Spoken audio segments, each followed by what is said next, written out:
solve May-June 2026 paper 2-2. Zahir owns a service business, air transport transfers, providing a taxi service for customers traveling to and from airports. He has not maintained full accounting records. So this is the question of incomplete records.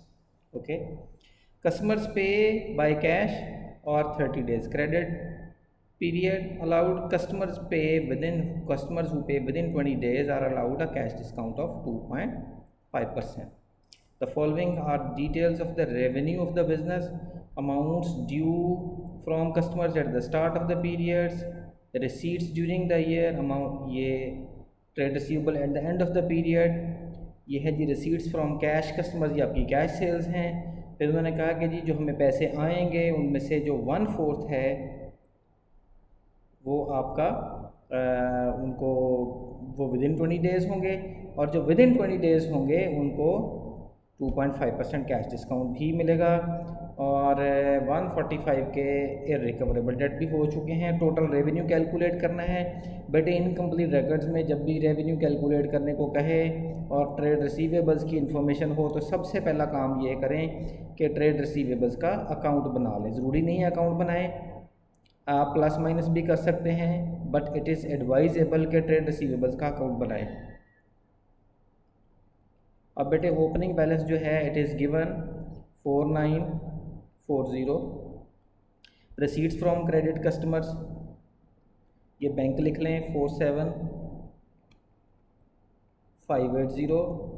Amounts due at the end of the period ये आपका आ जाएगा जी balance carry down, it is 8320।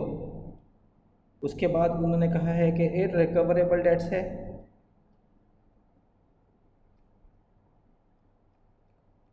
और irrecoverable dates है 145।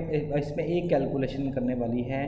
उन्होंने कहा है कि आपकी ये जो है अमाउंट हमने रिसीव की, इसमें से जो 1 क्वार्टर है वो आपकी विदिन 20 डेज़ है। पहले इसका 1 क्वार्टर निकालते हैं 47580, और इसका 1/4 जो है ये आपकी वो अमाउंट है जिसमें से आपको डिस्काउंट मिल चुका है।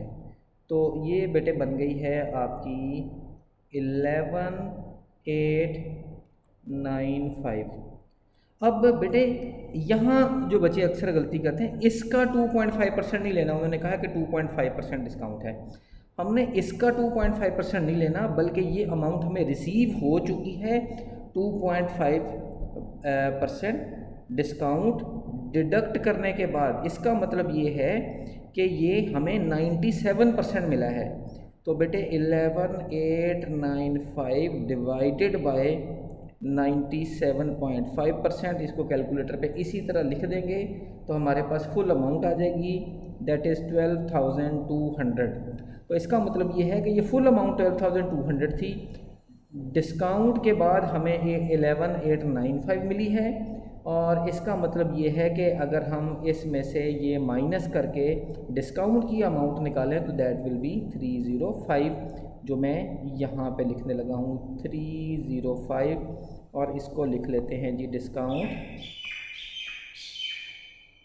अलाउड।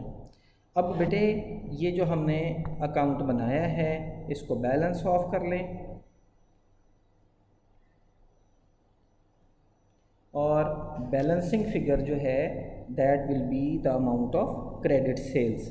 ये अभी आपकी क्रेडिट सेल्स निकली है, टोटल रेवेन्यू नहीं निकला। अब बेटे अगर आप इसको बैलेंस ऑफ करें तो इसका टोटल बनता है जी 56320। इसमें से ये 4940 माइनस करेंगे तो हमारे पास क्रेडिट सेल्स की वैल्यू आ जाएगी 51410। अच्छा जी, अब हमें टोटल रेवेन्यू कैलकुलेट करना है। तो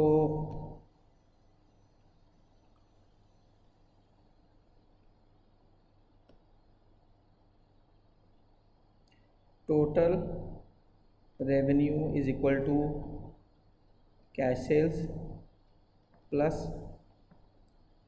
credit sales, cash sales question में गिवन थी जी, रिसीट्स फ्रॉम क्रेडिट कस्टमर 14,800 और क्रेडिट सेल्स अभी हमने फाइंड आउट की हैं। ये आपकी टोटल सेल्स रेवेन्यू निकल आया जी 66210। अच्छा जी, आगे चलते हैं। अब बेटे उन्होंने कैश अकाउंट बनाया है, उन्होंने कहा है कि रिसीट्स फ्रॉम कैश कस्टमर्स इतने हैं, कुछ बैड डेट रिकवर हुए थे ये इतने हो गए, वेजेस ऑफ ऑफिस असिस्टेंट इतनी पे की, जनरल एक्सपेंसेस इतने पे किए, ड्राइंग्स इतने पे किए और हमारा cash in hand increased by 350। अब बेटे इंक्रीज बाय 350 का मतलब ये है कि अगर ओपनिंग ज़ीरो था तो आपका क्लोजिंग बैलेंस जो है वो 350 बन रहा है। अब आप इसी टी अकाउंट को इसी तरह नीचे ड्रॉ कर लें। मैं ड्रॉ करने के लिए यहीं पे सॉल्व करने लगा हूँ। मैंने सिर्फ क्या किया है, बैलेंस कैरी डाउन 350 लिख दिया। अब बेटे इस साइड का टोटल करें, इस साइड का टोटल करें तो देखें क्या बनता है। अब देखें इस साइड का, डेबिट साइड का जो टोटल बन रहा है ये आपका बन रहा है 11,880, ठीक है जी। और क्रेडिट साइड का टोटल बन रहा है 11,520। अब बेटे जो इनका डिफरेंस है that is the amount of cash stolen.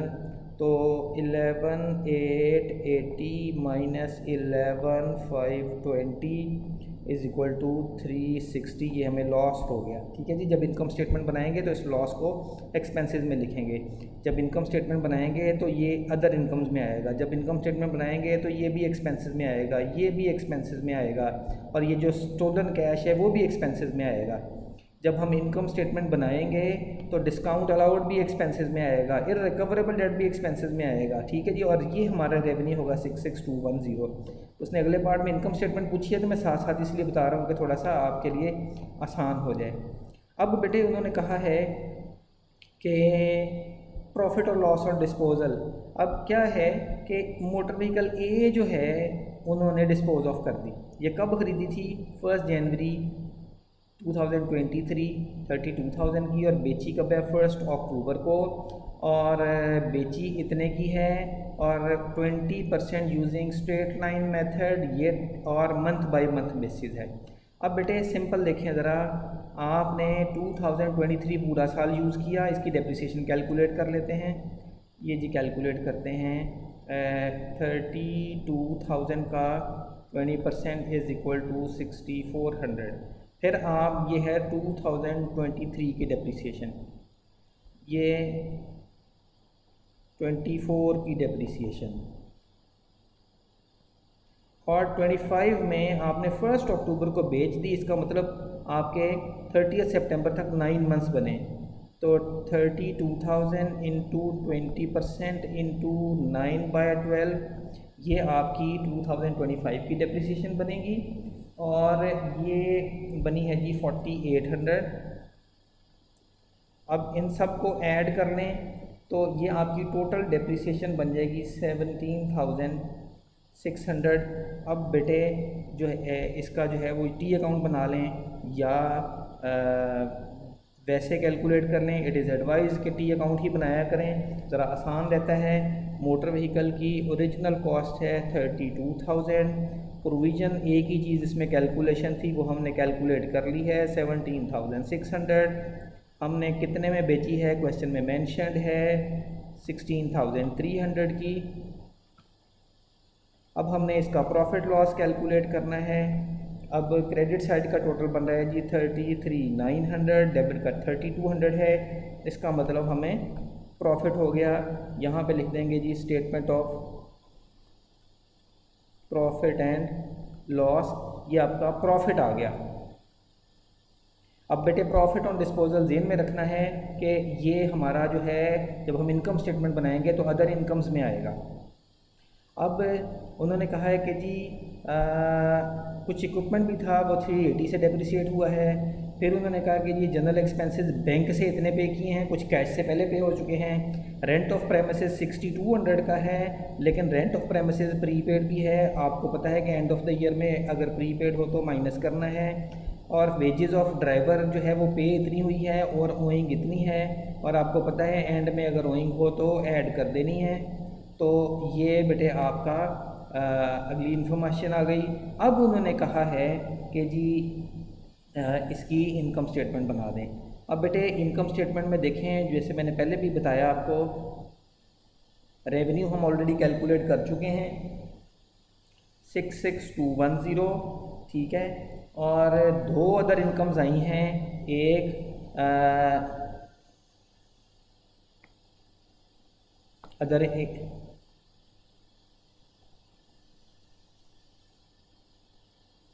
Heading देनी है दे दें, नहीं तो ना सही। एक हमने कैश अकाउंट में देखा था 80 का बैड डेट से रिकवर था,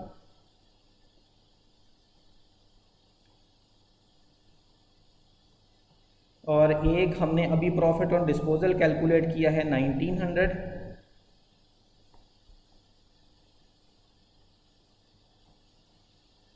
तो बेटे ये देखें ज़रा, अभी हमने ये प्रॉफिट ऑन डिस्पोजल ये 1900 कैलकुलेट किया है, और ऊपर जो हमें कैश अकाउंट दिया हुआ था उसमें भी देखें ये इररिकवरेबल डेट से रिकवर्ड है 80 का। ये अदर इनकम्स आ गई। अच्छा जी, तो ये हमारा रेवेन्यू प्लस अदर इनकम्स, ये टोटल इनकम्स बन गई जी हमारी 68,190। अच्छा, अब हम लिखते हैं जी एक्सपेंसेस।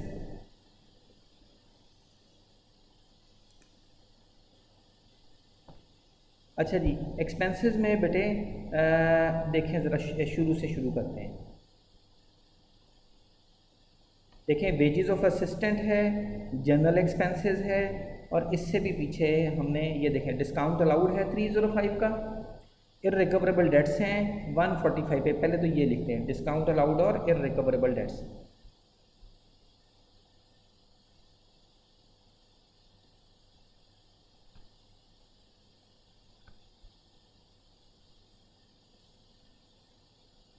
डिस्काउंट अलाउड है जी 305 का, इररिकवरेबल डेट्स जो हैं ये आपके थे 145 के, ठीक है जी। उसके बाद कैश अकाउंट पे चले जाते हैं। कैश अकाउंट में एक वेजेस ऑफ असिस्टेंट है, एक जनरल एक्सपेंसेस है।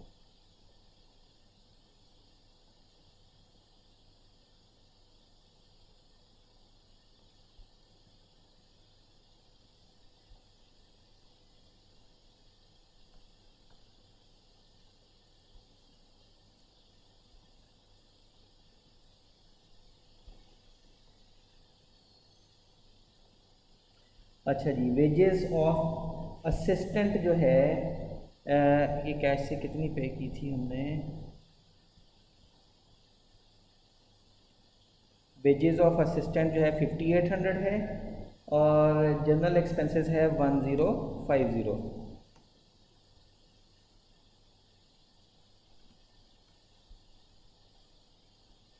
और जनरल एक्सपेंसेस 105 में 0 में यहाँ पे लिख रहा हूँ क्योंकि वो उसके बाद फिर हमारे वो बैंक अकाउंट से भी पेमेंट हुई है। अब देखें जनरल एक्सपेंसेस बैंक से 11,320 पे हुआ है, तो ये यहाँ पे 11,320 इसमें ऐड करके लिख देंगे, ये बन जाएगा 12,370।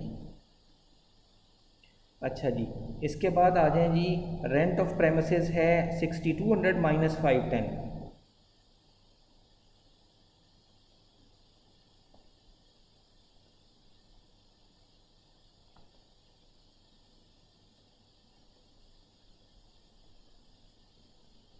तो ये बन गया जी 5690। अच्छा जी, इसके बाद आ जाएं जी, ये है वेजेस ऑफ ड्राइवर 18,860 प्लस 1150।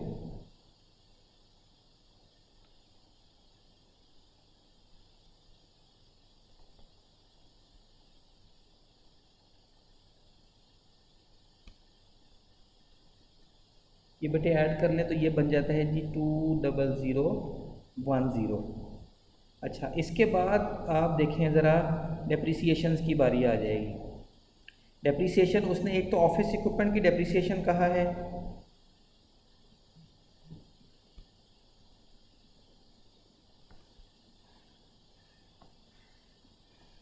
तो बेटे ये उन्होंने कैलकुलेट करके हमें ऑलरेडी दे दी है। और एक हमने ऊपर कैश स्टोलन भी निकाला था, वो मेरा ख्याल हम लिखना भूल गए हैं शायद। हाँ जी, कैश स्टोलन हमने निकाला था 360। और उसके बाद जी डेप्रिसिएशन ऑफ मोटर व्हीकल लिख दें। अच्छा, मोटर व्हीकल की जो डेप्रिसिएशन है ना बेटे, ये ज़रा आपने ध्यान में रखना है। ये यहाँ पे कैलकुलेशन इसकी करते हैं। ये ज़रा देखें। देखो, एक तो हमने ये जो करंट ईयर में बेची है ये वाली, ठीक है, ये हमने करंट ईयर में 9 मंथ्स यूज़ की है। तो 32,000 इंटू 20% इंटू 9/12। एक तो बेटे ये आ गई आपकी 4800, ये डेप्रिसिएशन बनी। दूसरी ये जो है आपने पूरा साल यूज़ की है, तो 36,000 इंटू, तो ये बन गई थी आपकी 7200। तीसरी आपने ऑन द सेम डे ज़ाहिर परचेज अनदर मोटर व्हीकल, ये आपने अक्टूबर नवंबर दिसंबर ये 3 मंथ्स यूज़ की है। तो हमने इसकी डेप्रिसिएशन कैलकुलेट करनी है जी 38,000 इंटू 20% इंटू 3/12, तो ये बनेगी आपकी 1900। अब बेटे तीनों को ऐड कर दें तो ये बन जाएगी 13,900। और ये 13,900 जो है वो हम यहाँ पे लिख लेते हैं जी 13,900। ये हमारी बनी है 4800 प्लस 7200 प्लस 1900।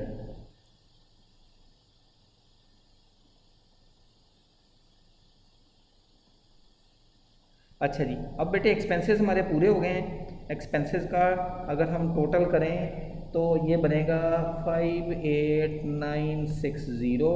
अब ऊपर जो हमने रेवेन्यू कैलकुलेट किया था उसमें से ये अगर हम माइनस कर दें तो we will get profit for the year which is 9230।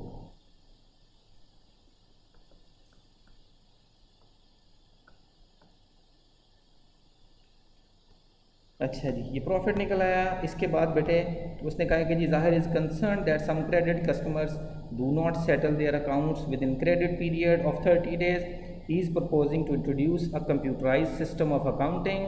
तो आपने ज़ाहिर को एडवाइस करना है whether or not he should introduce a computerised accounting system.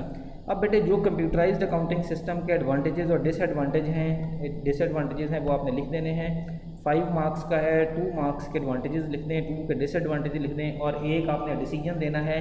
अब एडवांटेजेस क्या हो सकते हैं? ऑटोमेटिक रिकन्सिलिएशन हो सकती हैं, रिमाइंडर्स हो सकते हैं, और क्रेडिट के अलावा भी और सारी जो है कंप्यूटर के फ़ायदे हैं। स्पीड ऑफ प्रोसेसिंग है, आपकी स्पेस कम रिक्वायर्ड होती है, और उसके बाद जो है वो इसकी कैलकुलेशन की मिस्टेक्स नहीं होती, ठीक है जी। और इसमें जो प्रॉब्लम्स हैं कि आपकी इनिशियल कॉस्ट काफ़ी होती है, ट्रेनिंग स्टाफ की रिक्वायर होती है, डाटा की सिक्योरिटी के इश्यूज़ होते हैं, ठीक है, डाटा के बैकअप के इश्यूज़ हैं, उसमें बग्स आ जाते हैं, और उसके बाद जो है एंड में जो है ना वो आपने डिसीजन देना है, उनको रिकमेंडेशन देनी है 1 पॉइंट की। तो ये बेटे आपका क्वेश्चन नंबर 1 यहाँ पे कंप्लीट हो गया है। थैंक यू, अल्लाह हाफ़िज़।